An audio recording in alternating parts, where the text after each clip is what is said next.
Hey guys, it's Kamar here, and today I just wanted to show you my PvP builds for Summoner. Right now I'm running two different builds. I can't quite decide which one I like the most, and so the way I'm playing it right now is I'm just switching it up based on how I'm feeling, how the games are going, and just what kind of mood I'm in. So we're going to go ahead and jump over to the Bifrost, and I'm going to show you the two builds I'm running. I'm actually working on possibly making like a blend of both of them. So that's kind of the thing right now. So let's make sure, yes, we are in one of our main builds. I'm gonna go ahead and get this going so I can properly show it. The core of this build, let's go ahead and break this down. I think that for summoners, mine or instant explosion 10 points in is kind of necessary. Like, it's a staple for you. You need this skill to deal with melee and all the constant dive that melee brings. So what happens when you go 10 points in? Let's see, I'm gonna go ahead and go 7 just so you can see what it's like without it. So if we go 7 points, this is instant explosion. It just pops. We go 10 points. We need to take the cooldowns off so that, no, that's not what we want. We want this. Okay, so when we go 10 points in, it's a mine now, and it stays there. So it's really, really convenient. And the thing about this is in the middle tier, you go with the sleep morphs. So whenever a melee dives in, they find your mine, they get stunned. As far as the first tier morphs go, in 3v3s I mostly go for range, just in case they have some range that I want to lay the skill by. Just get that extra 2 meters. In 1v1s, I go with this morph, which grants you more ancient spirit generation whenever it hits. Then the next staple of the build, which I think is kind of a staple to me, in my opinion, I think 10-point Faru with explosion is mandatory for PvP. Can you play without 10-point Faru? Yes. It's not okay. Let me cover the basics first of Summoner and PvP. I think there are two tools that you 100% need. You 100% need if you even want to be able to play the game. Like, if you just want to be allowed to play the game, you need two tools. And that is Instant Explosion and Earthquake.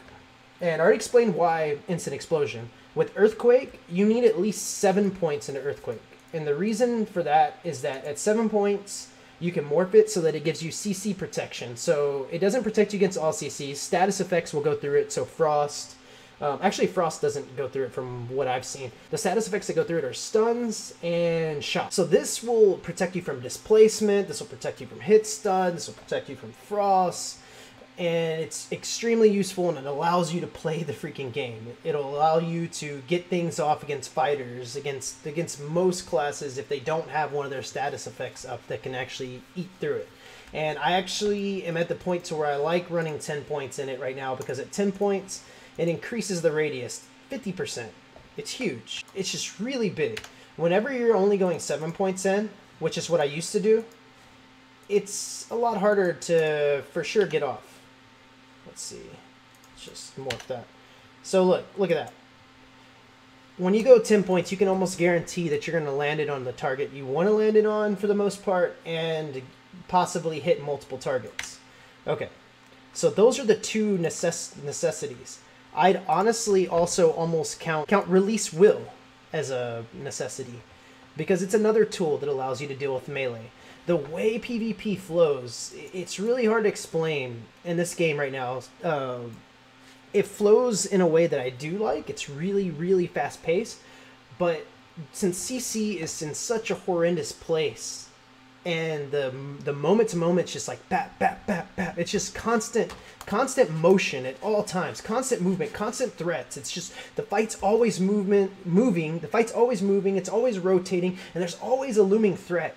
You just need tools to be able to deal with things quickly. So I think in order to be able to be effective, in order to be able to get things off, you just need these base tools. And I think the pushback is one of those, because whenever you go with the increased range, and then when you go with this morph, it actually knocks enemies down. Whereas if you only have 4 points into it, it's just going to push them back a little bit, but it doesn't actually CC them. So it just kind of like delays them, and then they're just going to instantly get back on you. And it usually doesn't hit before, it doesn't register before a lot of other skills. I just think that when you time this right, it's one of the most powerful skills to have. So I think that 7 points there is mandatory. So now that's already 2 skills that I consider mandatory for the most part, and then a third that's arguably mandatory. And then what else can we fill our bar with? I think that Faru isn't needed to be able to play the game, but Faru is one of the most powerful and impactful skills that you can have. And while he's out, he is a constant threat. That target has to always be in fear that you're going to detonate on them. So I run 10 points in. I go with the AP boost whenever he leaves, which retroactively applies to the explosion, so it seems. Then you go with the 40% attack power buff to Faru himself, and then you go with the explosion. Let's get a dummy out. When Faru's out, at any point he's on your target, you can boom, explode for a shit ton of damage.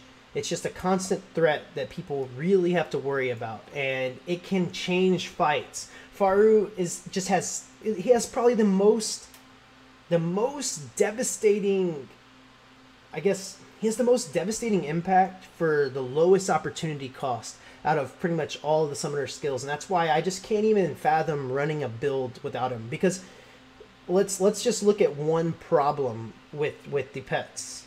If you're thinking about running fire, blue Faru, or just running the dot Faru, or just running him without 10 points, his AI is really stupid, and a lot of times he'll chase other pets, he'll chase the wrong targets. But the power of having detonate is, if anytime he's in a bad position, you can just reset him. You can just detonate him, even though that's not the best use you want out of it, but you can reset him. Whereas whenever you don't have that morph, you can't reset him. He's just going to be stuck being stupid.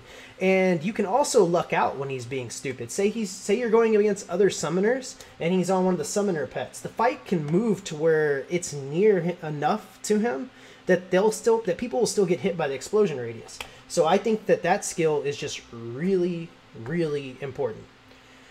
Now, what else to round out this build? I think Marin is just really impactful. He's really strong. It's hard to run builds without Marin. Marin provides you a meat shield that you can be behind. He hits like a truck.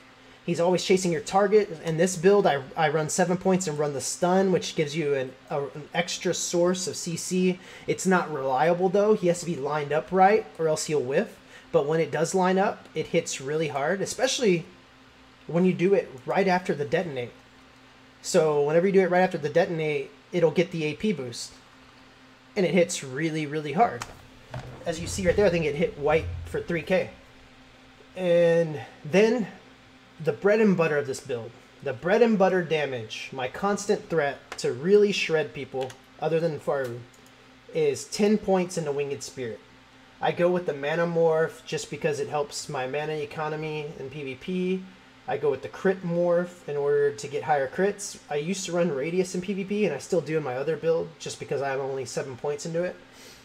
But I run crit and the crit damage morph, which gives you higher crit chance, and it gives you higher damage on the base skill and 100% increased crit damage, and it shreds people. When you get people caught in this, even though it's a smaller radius and harder to land, when you get people caught in this, it shreds.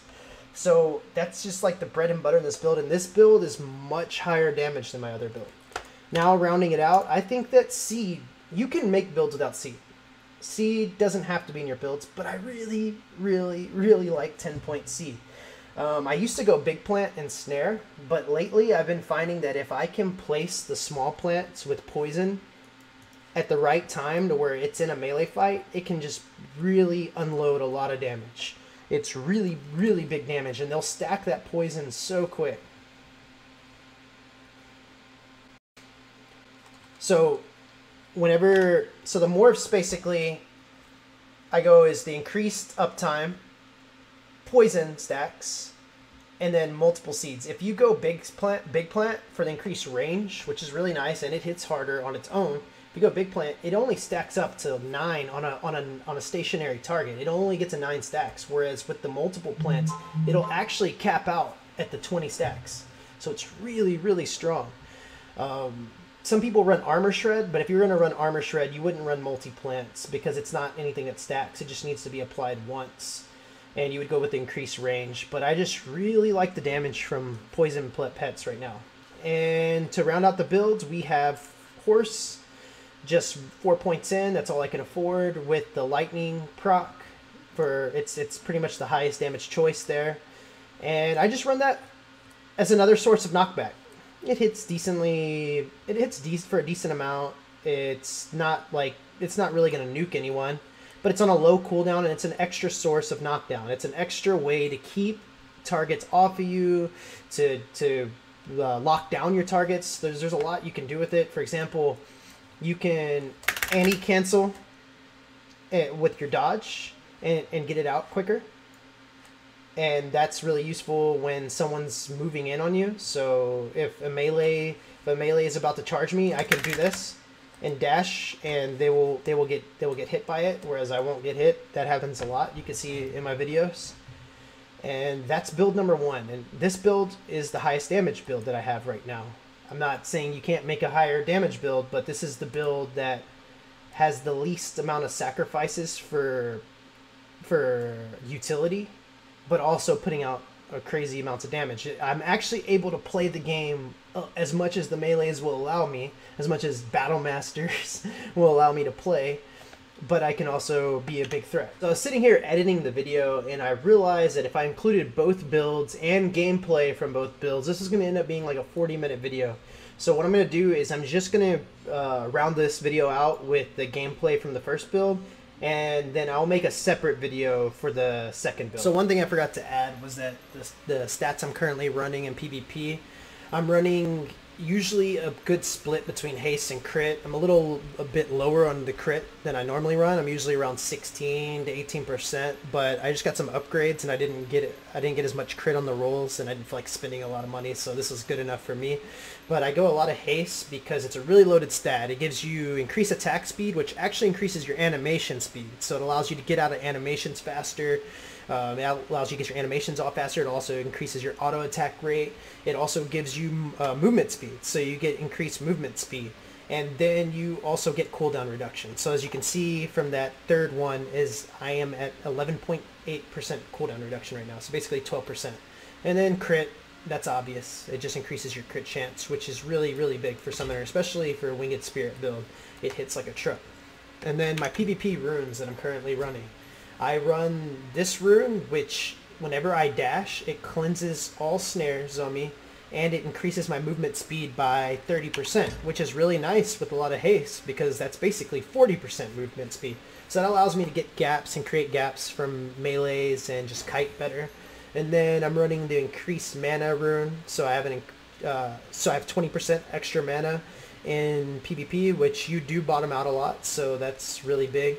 And then I'm running the red rune, which gives you 20% extra damage from your pets. So my Faru, my Marin, and I think my Seeds are all going to do 20% increased damage, and that's 20% increased damage on the detonate. So it's really, really big. Okay, we have Warlord Double Summoner versus Infighter Bard Arcana. And we're running our normal build. We're not running ranked right now because I just wanted to get some warm-ups before I do ranked.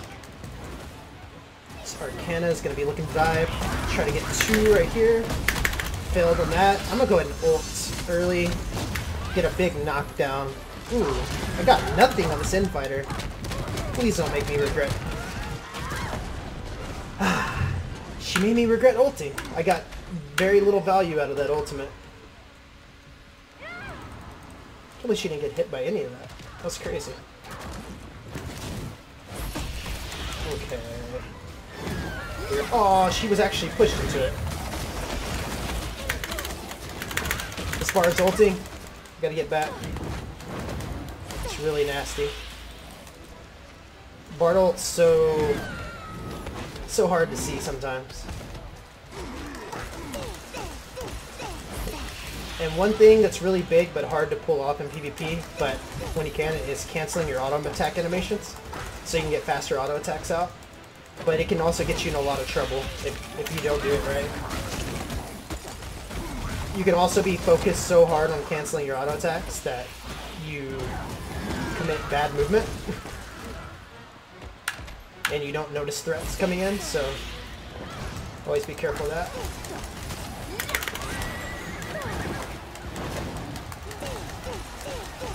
Let's see if we can get a detonate off. Ooh, nice. And that's why detonate is in the build, and I just dashed myself into CC. Let's see if we can get Marin to stun her. Get a little mini stun on her from Marin.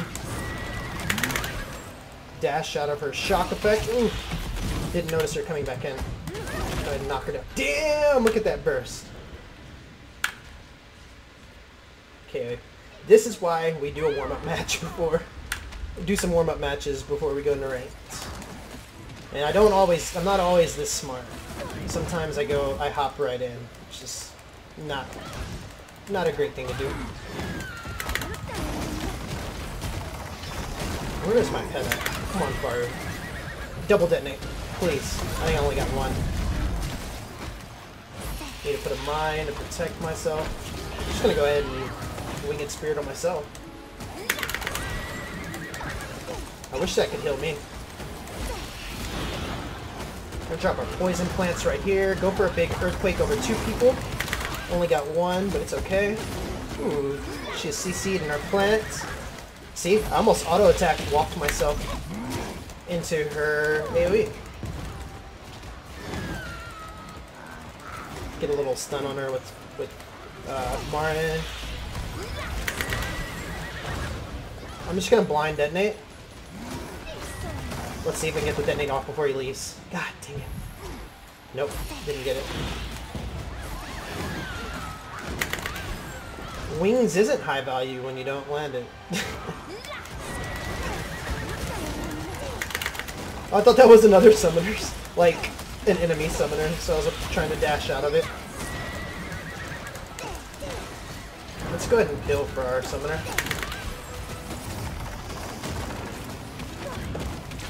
Dang it. I didn't realize I was just on the edge of that shock field.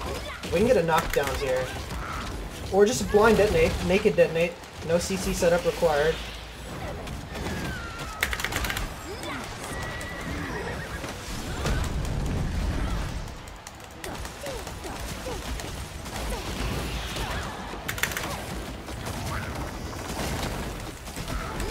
See, if my summoner was running detonate, I should have been ready to dash. That's really bad on me.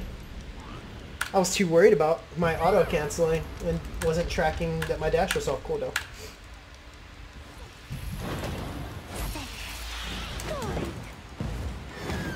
Ugh. Let's see if we can track her. Got her. I'm not gonna detonate right after because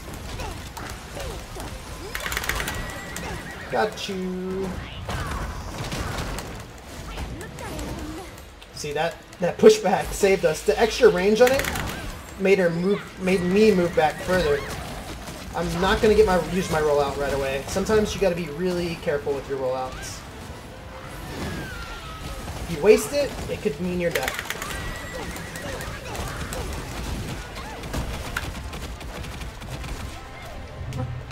There we go. Not bad, not bad. We made a lot of mistakes, but we were still able to win it.